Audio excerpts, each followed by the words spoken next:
అందరికి నమస్కారం. నేను శిరీష. ప్రస్తుతం మనతో పాటు ఉన్నారు ప్రముఖ జ్యోతిష వాచస్పతి బ్రహ్మశ్రీ పోతుకూచి చంద్రమౌళి శాస్త్రి గారు. గురుగారితో మాట్లాడదాం. నమస్కారం గురుగారు. ఓం శ్రీమాత్రే నమః. గురుగారు, విశేషంగా ఏప్రిల్ మాసంలో మీన రాశి వారికి ఎలా ఉండబోతుందంటారు? ఎలాంటి జాగ్రత్తలు తీసుకోవచ్చు అంటారు? మీన రాశి వారికి ఈ మాసంలో గ్రహ గోచారం ఎలా ఉంటుందంటారు? జై శ్రీరామ్, జై శ్రీరామ్, జై హనుమాన్. ఈ యొక్క నామస్మరణ చేస్తూ మీనరాశి వారికి గడపాలి ఈ నెల రోజులు. జై శ్రీరామ్, జై హనుమాన్. వాళ్ళిద్దరే కాపాడాలి వీళ్ళని. ఎందుకంటే అమ్మ, మీనరాశి మనకున్న మేషరాశుల్లో 12వది. అంటే ఇది పూర్తిగా మనిషికి ఒంటరి పోరాటం ద్వారా ఒంటరి పోరుని సూచించే రాశి. ఇది ఒంటరితనానికి ఎక్కువగా ఈ రాశిని వాడుతూ ఉంటారు. ఎందుకంటే మోక్షం పొందాలంటే ఒంటరిగా ఉంటే కానీ మోక్షం రాదు. కుటుంబంతో కలిసి ఉంటే మోక్షం రాదు. కుటుంబంలో ఉన్నటువంటి వాళ్ళు ఎక్కువ మంది కోరుకునేది ఒంటరితనాన్ని.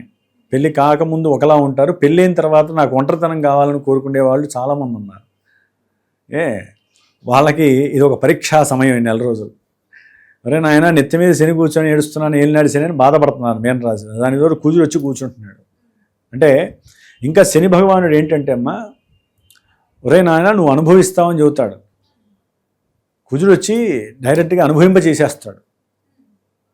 ఆగడు, ఆవేశం ఎక్కువ కదా, ఇంత ఆలోచన కూడా చేయడు ఆయన. అందుకాక శనితో కలిసేసరికి ఈయనకి ఇంకా కోపం ఎక్కువైపోతూ ఉంటుంది. ఒక శత్రువు ఉన్నటువంటి ఇంట్లో ఇంకోటి వచ్చాడనుకోండి, వాడిని చూసేసరికి వీడి కోపం ఎక్కువైపోతుంది, ఇగో ఎక్కువైపోతుంది. కాబట్టి దాంతో ఈ మీనరాశి వాళ్ళకి కుజుడు శని ఇరువురు కూడా ఈ నెల రోజులు కలిసి ఉంటారు జన్మరాశిలో. 2 పాపగ్రహాలు ఉన్నాయంటే కొంచెం ఆలోచించాల్సిన విషయం. అనుభవించే వాళ్ళకి తెలిసిపోతుంది ఈ నెల రోజుల్లో. దానికి తోడు 11వ తేదీన బుధుడు కూడా వచ్చి కూర్చుంటాడు నీచ స్థితిని పొంది. అంటే ఈ గోచారంలో అమ్మ వీళ్ళ గ్రహస్థితి మీనరాశి వారికి చూస్తే చతుర్థంలో చూస్తే గురుడు, 12వ స్థానంలో రాహువు. వీళ్ళు పెద్ద గ్రహాలు. సరే, మనకి చిన్న గ్రహాలు ఏవైతే నెల నెల మారుతాయో రవి, శుక్ర, బుధ, కుజగ్రహాలు. వీళ్ళల్లో రవి కూడా జన్మరాశిలోనే ఉన్నాడు. ఇంకెక్కడ బయటపడతారమ్మా? 15 రోజులు, పక్షం రోజులు కాస్త ఏప్రిల్ 14, 15 వరకు కూడా ఈ 4 గ్రహాలు ఇక్కడే ఉంటాయిగా. 3 గ్రహాలు రవి, కుజ, శని 3 పాపగ్రహాలు వీరింట్లో తిష్ట వేసుకొని కూర్చుంటే వీరు ఎట్లా బయటపడతారు? స్వయం కృషిగా, స్వయంకృతంగా, పూర్తిగా దైవారాధన నమ్ముకొనే బయటపడాలి వీళ్ళు. దానికి తోడు శుక్రుడు 20వ తేదీ వరకు కూడా 2వ ఇంట్లో ఉంటాడు. కొంచెం పర్వాలేదు, ఏదైనా వీరు చేసే ప్రయత్నాలు సఫలీకరించకపోయినా ధనం అయితే ట్రాన్స్ఫర్ అవుతూ ఉంటుంది. ధనం రావటం, విపరీతమైనటువంటి ధనము విపరీతంగా ఖర్చు అవ్వటం. ఆరోగ్యరీత్యా తండ్రి గారి యొక్క ఆరోగ్యరీత్యా, లేకపోతే వీరి యొక్క ప్రయాణాల రీత్యా, దూర ప్రయాణాలకు వెళ్ళాలి, అక్కడ ఏదో కొత్త వింత ఏదో ఉంది, అక్కడ ఏదో దేవాలయం దర్శించి వస్తే మాకు శుభం కలుగుతుంది, ఇట్లా ఎవరో బంధువులు చెప్తారు. తల్లి తరపో లేకపోతే భార్య తరపు బంధువులు ఎవరో ఒకళ్ళు వీళ్ళకి చెవిలో వేస్తారు. చెవిలో వేయంగానే వీళ్ళు అప్పు చేసో సొప్పు చేసో బయలుదేరతారు. బయలుదేరినప్పుడు ఆరోగ్యరీత్యా ఎన్నో సమస్యలు, పైత్య వికారాలు, అనుకోని వడదెబ్బలు కొట్టేటటువంటి పరిస్థితులు కూడా కొంతమందికి ఉంటాయి. అట్లాగే వీరు చేసే ఈ ప్రయాణం వలన ఉద్యోగాల్లో ఇబ్బందులు, ఉన్న ఉద్యోగాలు పోవటం, ఉద్యోగాల్లో సరైనటువంటి కాన్ఫిడెన్స్ లేక వీరి ఉద్యోగానికి కొంతమంది వీరే రాజీనామా చేసేయటం, ఇట్లా ఎన్నో రకాలైనటువంటి సమస్యలు వీరికి కలుగుతున్నాయి. ముఖ్యంగా ఆరోగ్యం పాడవుతుంది మీనరాశి వారికి. పెద్ద ఎఫెక్ట్ అనమాట. వీరి యొక్క సహజమైనటువంటి జీవన విషయాలలో ఎన్నో మార్పులు వీరిని పరాభవించేట్టుగా చేయటం, వీరిలో నేను ఒంటరివాడిని అయిపోయాననేటువంటి ఒక బుద్ధి ప్రేరేపితం కావటం, దానివలన ఏ పని మీద ఆసక్తి లేకపోవటం, తినాలని కూర్చున్నా సరిగ్గా తినలేని పరిస్థితి, ఇట్లా ప్రతిదీ కూడా వీరి వ్యక్తిత్వ స్వభావం మారిపోతుంది. మానసికంగా దృఢంగా ఉండలేరు. ప్రతి పనిలో ఏదో ఒక ఆటంకం సూచిస్తూ ఉంటుంది. ఏదో అవతల వాళ్ళు మమ్మల్ని అవమానిస్తున్నారు, నన్ను అనుమానిస్తున్నారు అనే ఒక చిన్న నెగిటివ్ ఫీలింగ్ వీళ్ళల్లో తొలిచివేస్తూ ఉంటుంది. దానివల్ల ఏంటంటే వీళ్ళనే వీళ్ళు తిట్టుకుంటూ ఉంటారు ఎక్కువగా. అట్లాగే కుటుంబ పరంగా కూడా వీరికి కాస్త మర్యాద తగ్గిపోవటం, చేసే ఉద్యోగాలలో వీరికి కాస్త పరాభవం ఎదురవటం, ఇట్లా ఎన్నో రకాలైనటువంటి చర్యల వలన మీనరాశి వారు కొంత ఇబ్బందిపరమైనటువంటి పరిస్థితులు అవలంబించవలసి వస్తుంది. ఎందుకంటే అమ్మ 12వ స్థానంలో ఉన్నటువంటి రాహుగ్రహము వీరికి నిరాశని నిరాశే మిగిలిస్తుంది. అట్లాగే వీరు చేసేటటువంటి కొన్ని నిర్లక్ష్యపరమైనటువంటి కొన్ని వ్యక్తిత్వ స్వభావాలలో కలిగినటువంటి మార్పుల వలన కుటుంబానికి దూరం అవ్వటం. అట్లాగే ఎవరికైతే వీరు ఫ్రెండ్స్కి నమ్మి ధనాన్ని ఇస్తారో వారు వీరు డబ్బులు అడిగితే వీరు కొట్టుకునే స్థాయికి వెళ్ళటం. ఇలాంటి ఎన్నో రకాలైనటువంటి సిచ్యువేషన్స్ వీరి ముందు కనపడతాయి ఈ నెల రోజులు. ఇది ఒక ఎత్తు అయితే కనుక సూర్యుడు 2వ స్థానంలోకి ఏప్రిల్ 15 తర్వాత వచ్చినప్పుడు చక్కగా ఆర్థికంగా కొంతవరకు ఉద్యోగరీత్యా ఎవరికైనా రావాల్సి ఉన్నా, గవర్నమెంట్ త్రూ ఎవరికైనా ప్రమోషన్స్ ఇచ్చి కూడా డబ్బులు కొంతమంది ఆపేసి ఉంటాయి గవర్నమెంట్స్. ఆ విధంగా ఏదైనా కొంత ధనము రావటం, ఆ ధనం కుటుంబానికి ఖర్చు పెట్టే యోగ్యత కలగటం అనేది జరుగుతుంది. ధనం వచ్చినా నిలబడదు, ఖర్చు అవుతూ ఉంటుంది. కాకపోతే ఏంటంటే కుటుంబానికి కొంత యోగ్యకరంగా ఖర్చు పెట్టే పరిస్థితి ఉంటుంది. లేకపోతే తండ్రి గారి దగ్గర కొంతమంది మీనరాశి వాళ్ళు బాకీ చేస్తారు, ఆ బాకీ తీర్చే ప్రయత్నంలో డబ్బు ఖర్చు అవటం. ఇట్లా డబ్బు అయితే నిలబడదు, డబ్బు ఖర్చు అవుతుంది. కొంత కోరికలు ఉన్నప్పటికీ కూడా తీర్చుకోలేని పరిస్థితి కలుగుతుంది.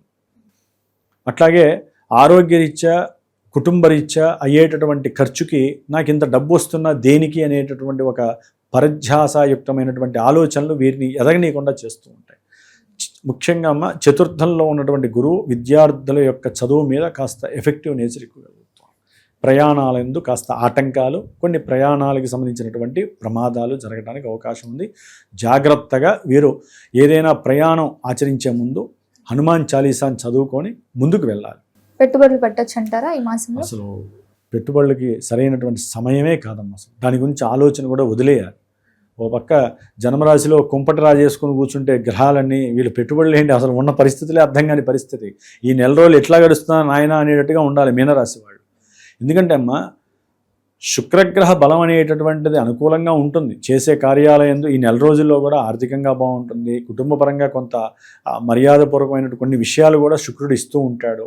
అట్లాగే ధనాన్ని ఇచ్చినట్టుగా ఇచ్చి ముందుకు తీసుకెళ్ళిపోతూ ఉంటాడు. కొన్ని కుటుంబపరమైనటువంటి వినోద కాలక్షేపాల విషయంలో కూడా ఆనందంగా డబ్బు ఖర్చు చేస్తారు. కొన్ని సంభాషణలు, వివాహానికి సంబంధించినటువంటి సంభాషణలో కొన్ని ఎదురు దెబ్బలు తగులుతాయి. విద్యలో ఆటంకాలకు సంబంధించిన విషయాలు బయటపడుతూ ఉంటాయి. అట్లాగే వ్యాపారపరమైనటువంటి నిర్ణయాలలో కొన్ని అవకతవకలు జరగటము, దాని ద్వారా వీరు చేసేటటువంటి నిర్ణయాలు కుటుంబంలో వాళ్ళకి నచ్చకపోవటము, దాని ద్వారా వీళ్ళు ఏదో అవమానించబడ్డాము అనేటటువంటి ఫీలింగ్ పడటము, ప్రయాణాలు చేయటము, దాని పరంగా కూడా కాస్త డబ్బు ఖర్చు అవటము. ఇట్లా ఏ గ్రహస్థితి ఏ గ్రహాలను చూసినా మీనరాశి వారికి కొంత అవరోధాలు ఇబ్బందులు కనిపిస్తున్నాయి. మానసిక క్షోభ ఎక్కువగా కనిపిస్తోంది. దేహ ఆరోగ్యం పట్ల కొంచెం జాగ్రత్త వహించాల్సిన పరిస్థితి ఈ మాసంలో ఈ యొక్క మీనరాశి వారికి కనిపిస్తోంది. మరి ఏ దైవాన్ని ప్రార్థిస్తే బాగుంటుంది అంటారు? ఏం లేదమ్మా, మీరు ఏదైనా ఇందాక మీరు అడిగినట్లుగా విద్యార్థులు కావచ్చు, వివాహపరంగా ప్రయత్నాలు కానీ, వివాహ పరిస్థితుల్లో మునిగి తేలుతున్న వాళ్ళు కానివ్వండి, లేకపోతే ప్రయాణాలు చేయాలనుకున్నా, ఏదేమైనా సరే ఇప్పుడు నేను చెప్పిన వాటిల్లో అన్ని నెగిటివ్ ఉన్నాయి కదా అని చెప్పి ఎవరు బాధపడక్కర్లేదమ్మా. ఎందుకంటే గోచారంలో గ్రహాలు ఈ స్థానంలో ఉన్నాయి అంటే ఇలాగే ఉంటుంది అని మాత్రమే మాకు శాస్త్రం చెప్పింది కాబట్టి చెబుతాం. అది విని అందరూ కూడా మా గ్రహస్థితి ఇట్లాగే ఉంటుందని కొన్ని కోట్ల మంది ఉంటారు మీనరాశి వాళ్ళు. కానీ ప్రతి ఒక్కరికి ప్రత్యేకంగా ఇండివిజువల్గా జాతకం అనేది ఉంటుంది. Date of birth, time, place ఉంటాయి. దాని రీత్యా ఒక లగ్నం ఉంటుంది. ఆ లగ్నాన్ని బట్టి దశ అంతర్దశ ఆధారపడి గోచారంలో వీరికి మంచి జరుగుతుందా చెడు జరుగుతుందా అవి నిర్ణయిస్తాయి. గోచారంలో గ్రహాలు ఇక్కడ ఉన్నాయి కదంటే అవి మానసికమైనటువంటి కొన్ని ఇబ్బందులు క్రియేట్ చేస్తాయి తప్ప గోచారము పూర్తిగా ఈవెంట్స్ని దగ్ధం చేయడం, ఈవెంట్స్ని నిరుత్సాహపరచడం ఇవి చెయ్యవు. కాకపోతే ఏంటమ్మా, జన్మలగ్నానికి దీనికి కాస్త లింక్ ఉంటూ ఉంటుంది. ఆ లింకు వల్లనే వీరికి కొన్ని అవరోధాలు కలుగుతాయి, కొన్ని అవమానాలు కలుగుతాయి. వీరు చేసే ప్రతి ప్రయత్నంలో కొన్ని సిద్ధిస్తాయి, కొన్ని ఇప్పుడు ఇందా చెప్పాం వీరి లగ్నంలో కుజశనులు ఉన్నారు అని కొంతమందికి అనుకోనిటువంటి కొన్ని లాభాలు కూడా జరుగుతాయి. ఇవన్నీ జన్మజాతకాన్ని బట్టి ఆధారపడి ఉంటాయి. కాబట్టి సరైన గురువుని ఎంచుకొని ఎవరైనా సరే కొన్ని ఈవెంట్స్ ప్రారంభం చేసే ముందు వారికి జరగనటువంటి పనుల రీత్యా ఆ యొక్క దశలు అంతర్దశలు తెలుసుకొని గురువు ద్వారా నిర్ణయించబడినటువంటి కొన్ని పరిహారాలు చేసుకోవటం ద్వారా మాత్రమే వారి జీవితంలో సక్రమమైనటువంటి మార్గం కనిపిస్తుంది. ఆ అన్వేషణ వారు చెయ్యాలి, అప్పుడే బాగుంటుంది. కాబట్టి ముఖ్యంగా మీనరాశి వారు ఈ నెల రోజులు కూడా రవికి, కుజుడికి, శనికి ప్లస్ బుధగ్రహం, ఈ బుధగ్రహం కూడా ఈ నెల రోజులు అక్కడే ఉంటుంది. కాబట్టి ఈ 4 గ్రహాలకి జపము, తర్పణము, అట్లాగే నవగ్రహ హోమం, ఆ 4 గ్రహాలకి హోమం. అసలు గ్రహాలన్నిటికీ చేసుకోవడం ఇంకా మంచిది. నవగ్రహాలన్నిటికీ చేసుకోవాలి. వాళ్ళు ఏదన్నా చేసుకోవాలనుకుంటే నవగ్రహాలకి దీపారాధనలు, నిత్యము నవగ్రహ స్తోత్రాన్ని చదవటము, నవధాన్యాలు కాస్త భూమిలో జల్లటము, జల్లేయటమే, అవి మొక్కలు వచ్చినప్పుడు తీసుకెళ్ళి గోమాతకి తినిపించటం.